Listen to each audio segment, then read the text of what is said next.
नमस्कार. नमस्कार. आपण आलेलो आहे आज उपरवाई गावात. दादा, हे शेत कोणाचं आहे? बलगर. बलगर. देवरावजी बलगर. देवरावजी बलगर नागपूरला राहतात. बरं. तुम्ही पाहता हे शेत. हो. तर हा जो बगीचा आता हा मृगबहार लागलेला आहे इथे. हो.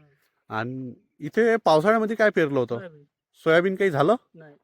सोयाबीन काहीच नाही झालं. नाही. झाडं पूर्ण खराब झाली होती. झाडं पूर्ण खराब झाले होते, म्हणजे पानाची संख्या वगैरे कमी होती. पूर्ण असे सलिजल्यासारखे झाले होते. बरं. आणि बलगर साहेब हे चिंतेत होते हम्म.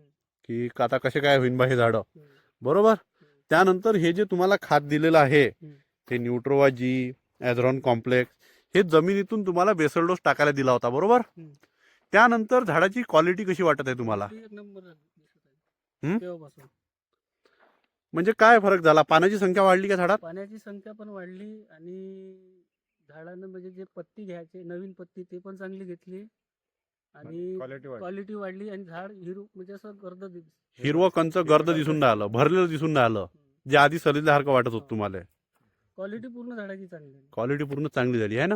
आणि किती वर्षात झाड आहे? हे 3.5 वर्ष 3.5-4 वर्षात झाड आहे. बरोबर. हा, याच्यामध्ये पूर्ण मृगबहार आहे आता.